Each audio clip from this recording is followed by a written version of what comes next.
నమస్తే, నేను మీ Gopi. Welcome back to our channel. ఈరోజు మనతో వచ్చరికి పొలిటికల్ అనలిస్ట్ చిట్టిబాబు గారు ఉన్నారు. సార్ నమస్తే. సార్ నమస్తే సార్, ఆంధ్రప్రదేశ్లో వైఎస్ఆర్సీపీ భారీ అతి ఓటమితో దిక్సూచి లేకుండా ఎటువంటి పార్టీ మొత్తం వెళ్ళిపోయింది. అంటే ఈ పార్టీకి ఒక స్థితిగతులు లేవు ఇప్పుడైతే.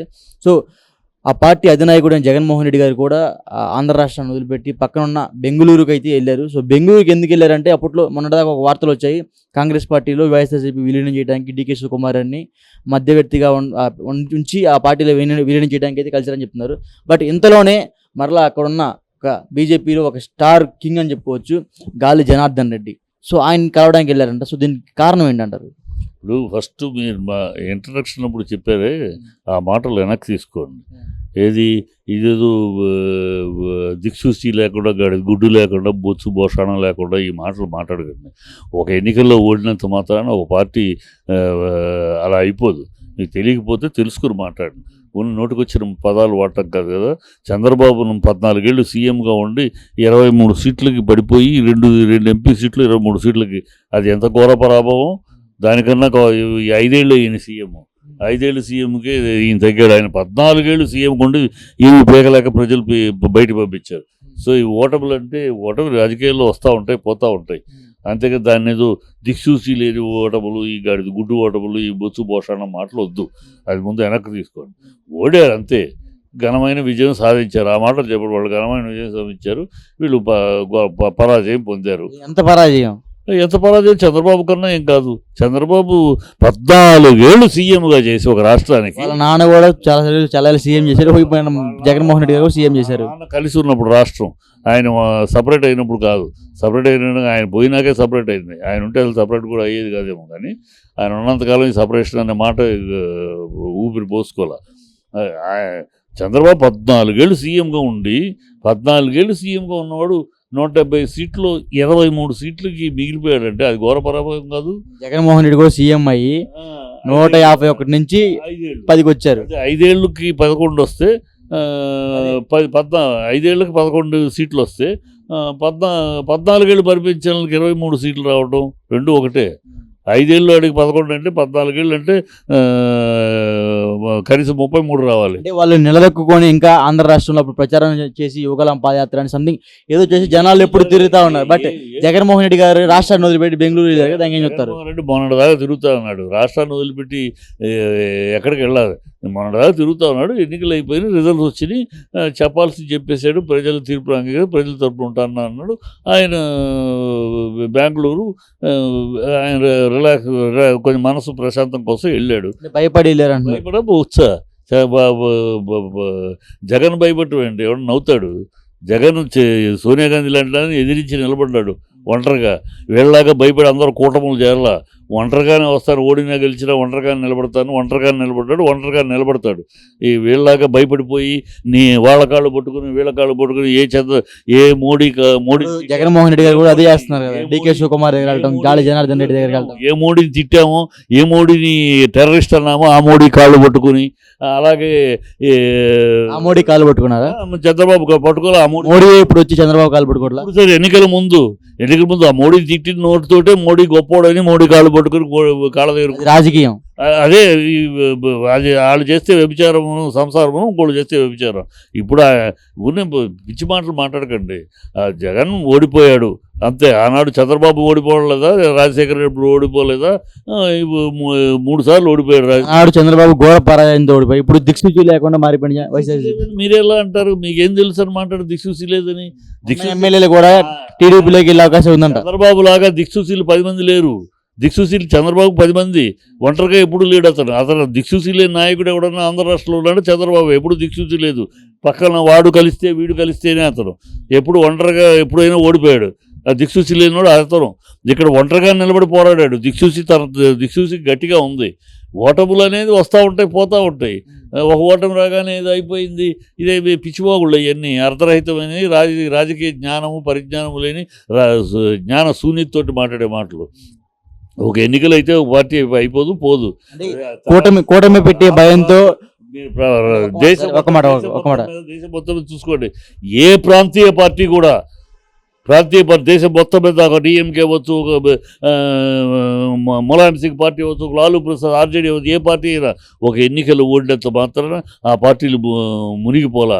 ప్రజారాజ్యం అలానే మునిగిపోయింది, రెడ్డి కాంగ్రెస్ అలానే మునిగిపోలా. ప్రజారాజ్యం కలిపేసుకున్నాడు ఆయన. నాకు రెడ్డి కాంగ్రెస్ కూడా అట్లానే అయిపోయింది. రెడ్డిగా ఏం వాళ్ళే మునిగిపోలా. ప్రజారాజ్యం 18 సీట్లు వచ్చింది. ఆయనకి ధైర్యం లేక ఈ రాజకీయాలు నాకు పడవు అని ఆమె పార్టీలో వెళ్ళి జగన్ కూడా అదే చేయడానికి వెళ్ళారంట బెంగళూరు. చెప్పాడు. ఎవడో సన్నాసి వాగుల్లో మాట్లాడకండి నాతోటి. ఎవడా చెప్పి నా కొడుకు ఎవడు పారిపోయాడు చెప్పి నా కొడుకు నాతోటి మాట్లాడచ్చు. ఎవడన్నాడు మాట్లాడచ్చు. ఎవడాడు సన్నాసి? పారిపోవటం ఏంటి? బుద్ధి జ్ఞానం వాడికి ఏం తెలుసు మాట్లాడతాడు. ఎమ్మెల్యే మాట్లాడచ్చు. ఎవడో బుద్ధి జ్ఞానం ఉండాలి. వాడు పారిపోయాడు ఏదో నోటికి వచ్చింది వాగితే మన మీడియాలో వస్తాం కనుక ఇలాంటి మాటలు మాట్లాడితే వస్తామని మీడియాలో ప్రాచుర్యం కోసం మాట్లాడే సుల్లు వాగుడు. అది ఎందుకు వెళ్తాడు? ఎందుకు వెళ్ళాల్సిన అవసరం ఉంది? పారిపోవాల్సిన అవసరం ఉంది? ఏం పీకుతారని పారిపోతాడు? 40% ఓట్లు వచ్చినాయి. ఓడిపోవటం ఇవాళ తీసుకోండి పర్సంటేజ్ ఆఫ్ ఓట్లు. ఆంధ్ర రాష్ట్రంలో మన ఎన్నికలప్పుడు సింగిల్ పార్టీగా 40% వచ్చింది ఒక్క వైసీపీనే. చంద్రబాబుకి ఎంత పర్సంటేజ్ వచ్చింది? వాళ్ళ మిగతా వాళ్ళకి 7%, 8%, 28%. వాళ్ళు అన్నీ కలుపుకుంటే పెద్ద పర్సంటేజ్. డీకే సుకుమార్తో మీటింగ్ ఎందుకు సింగిల్గా పార్టీకి 40% వచ్చింది ఆంధ్రప్రదేశ్లో ఓన్లీ వైసీపీకి. ఇది మునిగిపోయిందంటారేంటి? అంటే రాజకీయ విశ్లేషణ లేకుండా, బుద్ధి లేకుండా మాట్లాడే మాటలు, బుద్ధి లేని మాటలు. 40% వచ్చిన ఒక నాయకుడు, ఒక పార్టీ ఓట్లు వస్తే సింగిల్గా ఏ పార్టీ లెక్క చూసినా హైయెస్ట్ ఇండియాలోనే 40% వచ్చిన సింగిల్ పార్టీ ఇది ఒకటే. అన్నీ కలయికల్లో వచ్చింది. అలాంటి పార్టీ పారిపోయాడు. గడిది గుడ్డు. ఏ పిచ్చివాగుళ్ళు. మరి బెంగళూరు ఎందుకు వెళ్ళారన్న? బెంగళూరు ఎందుకు వెళ్ళాలంటే ఏమిటయ్యా? ఏమైనా పిచ్చే? మీరు ఏం మాట్లాడతారు, ఏం అడుగుతారో అర్థం ఉందా? బెంగళూరు ఎందుకు వెళ్ళాడండి? ఆయన మన ప్రశాంతత కోసం వెళ్ళాడు. కొంచెం ఈ టెన్షన్ నుంచి అయింది, ఎన్నికలు అయిపోయింది, రిజల్ట్ అనుకున్నట్టు రాలేదు కనుక కాస్త కార్యకర్తలందరినీ చేయాలి కనుక ఆయన మెంటల్గా ప్రిపేర్ అవ్వడం, మెంటల్గా కాస్త ఎవరికైనా అప్సెట్ అయినప్పుడు కాస్త ఇది కావాలి, దానికోసం వెళ్ళాడు. ఎందుకు వెళ్ళాడు మీకు చెప్పాలా? ఎందుకు వెళ్ళాడు? చంద్రబాబు ఎన్నికలు అవగానే అమెరికా పోయాడు. ఎందుకు పోయాడు చెప్పాడు ఎవరికన్నా? ఎక్కడికి వెళ్ళాడో కూడా 4 రోజుల తర్వాత కానీ అమెరికాలో ఉన్నాడని తెలిసింది. ఎన్ని పిచ్చిపోగలు మీరేమో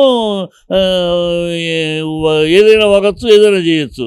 ఇంకొకళ్ళు చేస్తే అది ఎందుకు వెళ్ళాడు, ఎందుకు పిచ్చి వాగులు, సొల్లు వాగులు, అయితే నీచ నికృష్ట వాగులు ఇవన్నీ.